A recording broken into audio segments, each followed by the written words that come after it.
The Men in Black comics are almost nothing like the movies. You're above the system, over it, beyond it. We're them, we're they. We are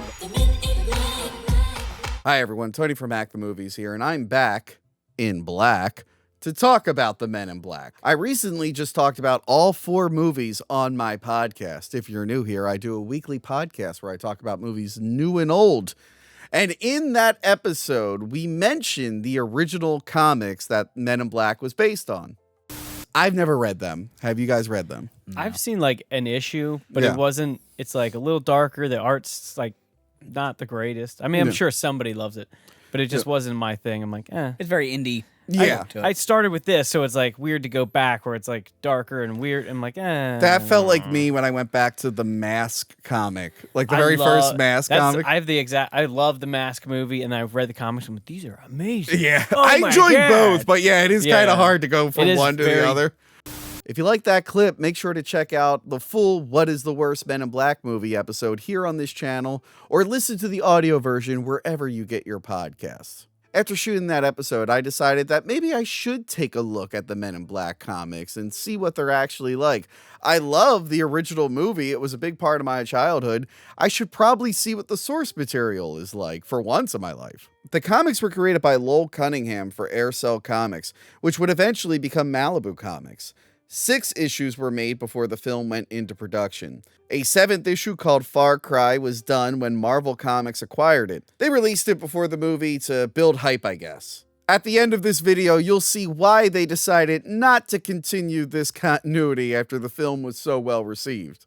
They instead got the original writer to do the comic adaptation of the film adaptation of his comic, which he had fun with. He apparently was very pleased with the film. You could see it in a little interview at the end of Far Cry.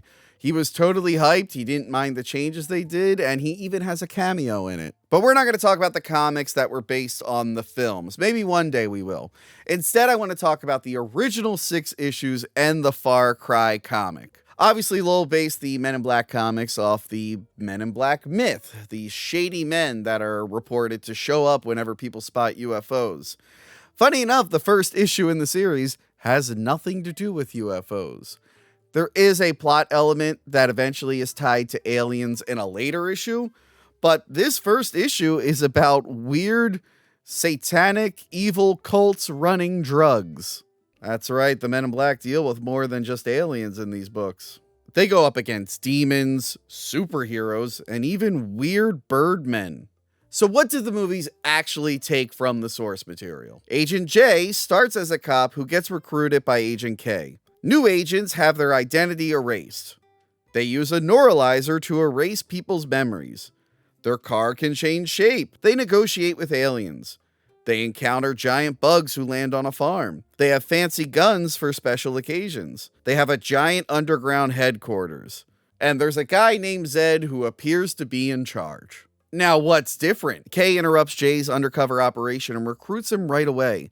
No trip to HQ or anything. He just asks him in the car. Although if he says no, he'll just erase his memory and he won't be able to explain anything to his boss and he'll probably get fired. So in a way, it's not really a choice. Kay and Jay do not get along. And I'm not even like talking about comedic banter back and forth.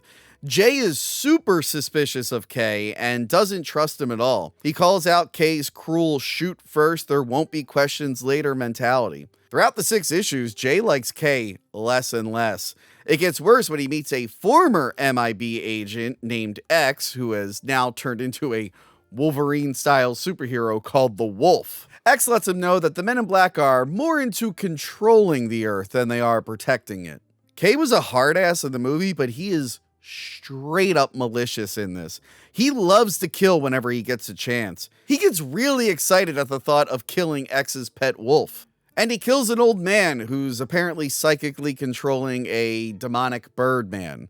He doesn't make any attempt to subdue him any other way. He just goes out guns blazing when he realizes that he's the one responsible for all the chaos. Kay also constantly sets Jay up and uses him as bait. In that Ravening Man issue, the one with the demonic bird man, we see Jay neuralizing a man and changing his memory. While that's happening, we get the tail end of a conversation of Kay with the man's son, where he suggests that he do some pretty terrible stuff when he's older. Their relationship is so hostile, it leads to their deaths. How do we get to this point? Well, it begins with issue 2, which seems to be the story the movie pulled from. This issue features a farmer that has to deal with a bug-like alien who lands on his farm. Sound familiar? You can have my gun when you pry it from my cold dead fingers. Your proposal is acceptable. Of course, Agent J and K show up and erase their minds and investigate. When the alien returns, K is ready to go guns blazing, but J decides to talk to them instead. When the bugs said they would pry the gun from the farmer's cold dead hand, they were being 100% serious. They weren't gonna kill him. They were just going to keep coming back every single night until he was dead and take the gun. It's actually pretty hilarious, and it feels like something you would see in the Men in Black movies. Turns out it's a scavenger hunt where they have to find useless but uncommon items to earn their place in their hive. Jay solves this by giving the alien his own gun. It's a nice, peaceful resolution between the Men in Black and the giant bugs. This is very different than the film. In issue 6, we learned that Jay doing this broke some kind of treaty or something, and an alien lawyer bounty hunter arrives on Earth to punish him. This issue is great because they have the cyborg meet them at a local comic book convention. And it's really funny because everyone thinks they're just cosplaying. There's even someone there with an issue of Men in Black who think the Men in Black are cosplaying as the characters from the comic. It's hilarious. The trial takes place during the costume contest, and everyone thinks this is part of the show. It actually reminds me of the ending of Galaxy Quest. Jay gets no support from Kay and accepts his responsibility. Before he gets zapped to death, he grabs Kay and makes sure that he dies alongside him. Surprise! The MIB clones their agents after they die. This leads to the last issue, where they recruit Jay again and stop an alien invasion that was tied to the drugs in the first issue. The story ends with them putting Jay on ice for being difficult, and Kay gets a new partner. Pretty crazy stuff. You might be asking, where are the other MIB agents during all this? We actually don't see any other agents other than the former one, X, until the Far Cry issue, where we get to see the full MIB headquarters underground. And Zed, who was the leader of the MIB in the films, never physically appears in the comics. Actually, I think in issue 2, Jay realizes that Zed is actually a human. Up until that point, he thought he was just a voice on a computer in the car. These comics are absolutely wild, and I could see why people thought there was potential for a film. I also understand all the changes they made. I don't think young Tony would have wanted to rush out and get some Men in Black toys if the film featured them killing people and murdering animals. Speaking of toys, I will be talking about the Men in Black toy line over on my friend's show, Peg Warmers. Check it out. It would be cool to get a show or something that's more in tune with the comics than the films. There's a lot of dark, really quirky humor in this book series. I think my favorite issue is when a kid is playing D&D with his friends and they accidentally summon a literal demon. I'm glad I finally got to read these, and I think you should hunt them down too if you get a chance. I'll probably return to talk about the comic adaptation of the film and the comic sequel to the film, because those look pretty interesting.